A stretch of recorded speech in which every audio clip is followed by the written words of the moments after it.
Hey, this will be a video chart on ticker symbol BRGO. We will take a look at the daily time frame.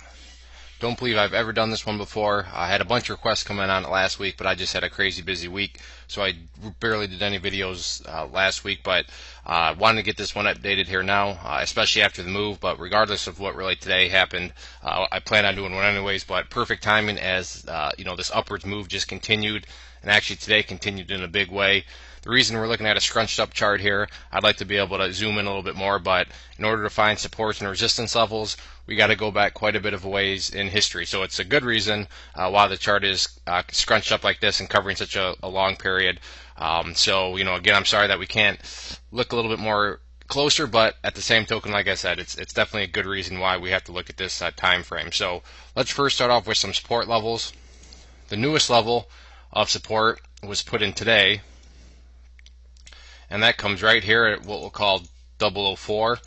So I'll change this to green here to represent support, and this simply comes from, you can look back and see lots of price history where it acted as resistance, and right here probably makes the best example of just knocking the price down.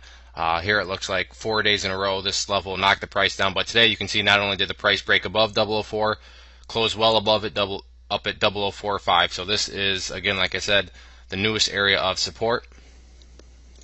The next area of support on the chart comes from right here, and that was the previous high from Thursday and Friday, and that's at 0031.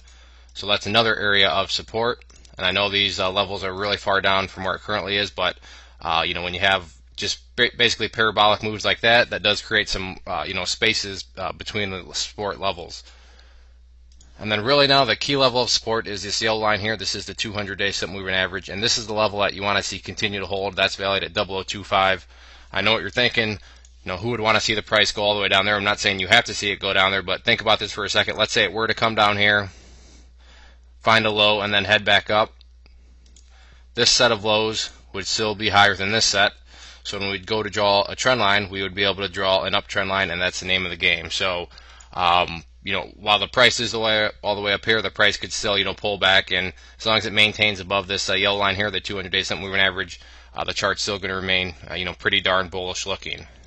In terms of resistance levels, the main one that's sticking out to me is I'm just kind of trying to find a middle ground, but we'll call this level 0047. And like you can see, the price did break above it today, but since we're looking at the daily chart, we care about where the close was. So since it closed below it, it is still a level of resistance. But this is going to be the key level of resistance after this. Next level of resistance really aren't until up in the 006s and so forth. So this is an important level. No big deal that the price wasn't able to close above it today. It is an expected resistance, so it's not like it was a shock or surprise or anything like that. So but that's the key level right now to keep an eye on. So if there are any other questions on the chart, please let me know. If not, I'd encourage you to sign up for our newsletter up there. When you do that, as you'll see, you'll get a free ebook. And if you enjoyed the video and want to learn more about charting and how to use it in your strategy as a trader, I'd encourage you to check out our video course down there. Over 8.5 hours of video and teaching. It's been getting great third-party reviews. So I'd encourage you to make an investment into your education as a trader and check it out. One more time, this was BRGO. Thanks for listening.